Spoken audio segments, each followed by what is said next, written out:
Hello there and welcome to my channel Novice Modelling in a Midlife Crisis. My name is Andy and today we're going to be doing a what's in the box kit review on my AZ model AZ7671 Messerchmitt BF109 E-3A in Romanian service, and this video is being released in part of what I'm calling You Choose My Next Build, where I put 4, sometimes more kits in front of the camera and ask you to select which one you want me to build. So there's an explanation video in the playlist for this selection, which is called Focus on Romania, and in it you'll find the explanation for what I'm doing if you haven't seen this before, and you'll find all 4 what's in the boxes, and later on you'll find a succession of build videos and updates, etc, etc, depending on which one you select. Now the way you select this is basically just put a comment in the comment section below and say BF109 E3A in Romanian service or something along those lines. Or if you want to go for the Heinkel 112, say Heinkel 112. I'll top them up at the end of the week, and that's basically when it will get built. So we're going to do what we normally do with the what's in the box videos. We're going to have a quick look at the instructions. We're going to read out the blurb here. Then we're going to look at the kits. We're going to have a quick nose at the book. I'm going to have a drink of this Romanian single malt whiskey, wave this Romanian flag that I've got, and job's a good one. So here we go. The Messerchmitt BF109, often called ME109, most often by Allied pilots and aircrew, was a German World War II fighter aircraft designed by Willy Messerschmitt and Robert Lucer during the early to mid-1930s.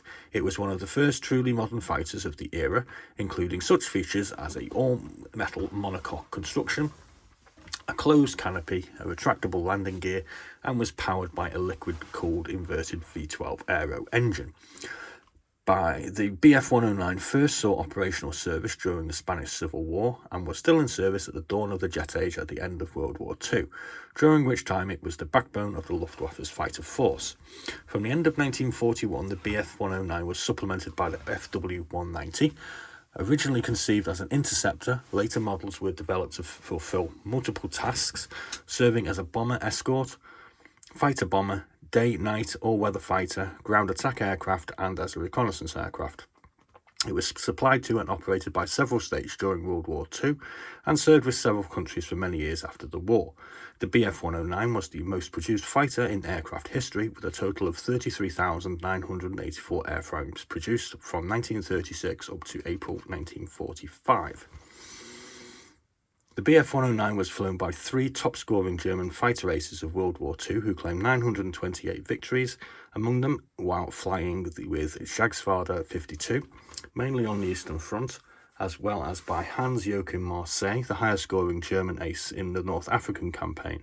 It was flown by several other aces from Germany's allies, notably Finn Imari Jutalainen, the highest-scoring non-German ace at the time with 58 victories flying the BF109G, and pilots from Italy, Romania, Croatia, Bulgaria and Hungary. Through constant development, the BF109 remained competitive with the latest Allied fighter aircraft until the end of the war. Okay, so let's have a look at the instructions. As you can see, we get 2 SPRU diagrams here, telling us what parts we've got. And we move on to a sort of semi-coloured, kind of easy to follow step-by-step instructions. So first off, we've got section 1, which is our cockpit instrument console. And we've got some sort of details. I think these might be painting details for the starboard, inboard controls on the inside of the cockpit. We've got some wheels. We've got some decal attachments for our harness. Here we're going to look at the stick. We're going to put the stick into the seating area. Then we're going to attach our cockpit console onto the floor. Put this little, I think that's a gun sight there, C3. And then we're going to move on to the propeller, which has a different set of spinners depending on which particular variant we are building. Section 10 and 11, as you can see. We're going to put the cockpit into the fuselage, put the fuselage together after inserting our exhaust manifolds. Section 12, we're going to have a look at the bottom sections of the wings. Look like we've got some sort of ventilation airflow thingamabobs there. We're going to put the top and the bottom of the wings together, thingamabobs. That's really engineerly sound instruction. Number 13, we're going to attach the landing gear to the base of the wing, and in section 14 like so. Number 14 here, we're going to put the propeller and our machine guns or cannon on, and we're going to affix our tail wheel. Moving on through 15, 16, 17 and 18, we have a series of options where we've got a series of drop tanks or a small bomb that we can attach. Section 19, we're going to put the support struts on the tail, and we're also going to look at putting our cockpit canopy on. And then we have this diagram of technical stencils. So that's all done and dusted. Moving on to the sprues. As we can see, AZ model make quite a nice looking kit. We've got a lot of panel lines. We can see some rivet marks along this area here. I think you can see them. Can you see them? Yeah, there you go. Looks like we've got some access hatch there, possibly for fuel. We've got similar markings on the engine area. This is going to be our drop tank. There's our variety of spinners. As we can see, we've got some detail going on the cockpit instrument panel. They're going to be our undercarriage arms. Somebody told me what they were the other day. I can't remember what they are now. We've got an assortment of little bits here, which I'm not even going to try to identify. That looks like the release mechanism for our bomb or our drop tank, possibly. Here we have the tail section. Again, we can see detail on that. That's going to be the top of the engine housing. This is part of the interior of the cockpit. We can see some nice little pedals there. There's our bomb, and there's the other section of our fuselage. And we see we've got a couple of access panels on that as well. Here we go with the second sprue. Got some nice detailed wheels. Come with some nice tread on them.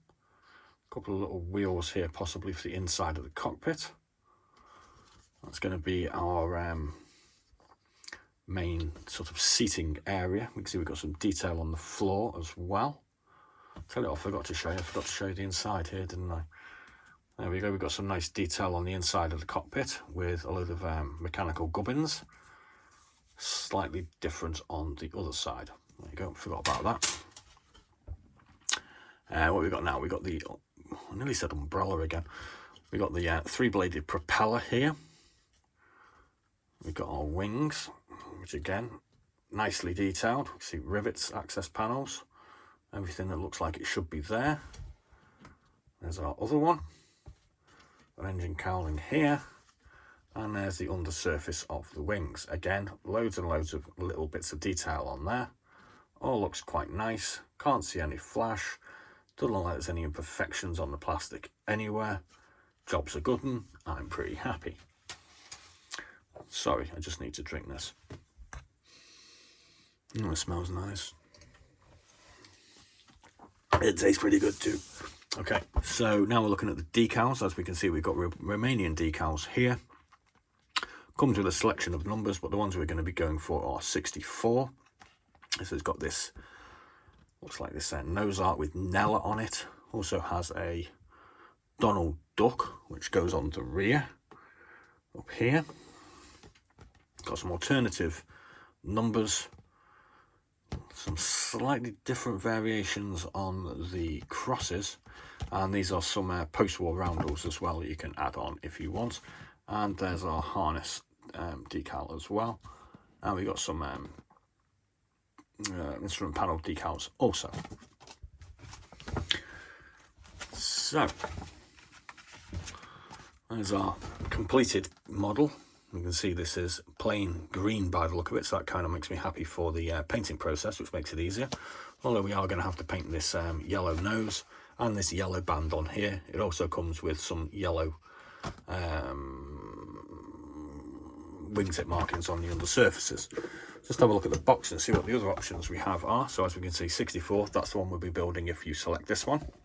Also comes with 39, which is the same Donald Duck Squadron, and it comes as number 37. Oh, that has these Romanian roundels on it. Oh, right, okay, interesting. Maybe they're pre-war ones as well. I know they went to roundels in the post-war. Ah, okay. So we'll be doing a what's in the box for these other kits. There'll be one of them up today, and the other two, possibly those two, will be up tomorrow. Like I said, the schedule for this is there was a introduction video yesterday. There are 2 what's in the boxes up today, which is Saturday the 26th. There'll be another 2 up tomorrow, which is Sunday the 27th. And at midnight on Monday, I'll be closing the voting because on Tuesday, hopefully I'm going to build it. Wednesday, we'll paint it. Thursday, we'll hopefully be ready. I have 4 days off. I work 4, I have 4 days off. Aren't I lucky? Not really, I have to work 12 hours to be able to do that. So, thanks for watching. Please do watch some of our other videos, in particular these ones, and have a vote. Please do have a look at last week's if you missed it, where we built some finished kits. And like I say, next week we'll be looking at some Swedish. Please do also have a look at some of our other videos. We've got roughly 150 now what's in the box kits available for you to look at. We'll be moving on to some 135 shortly. We've also got an ongoing series where we went to visit a very nice chap in Cornwall called Mikey. He had 5,000 model kits in his converted piggery, and I was like the proverbial pig in Scheisse while I rummaged around making 25 videos of all the kits he has. Well, about half of them actually. Luckily I'm going to go back there in the new year and finish the job off. So please do like and subscribe. Please do follow us on our ongoing adventures on YouTube, and be seeing you.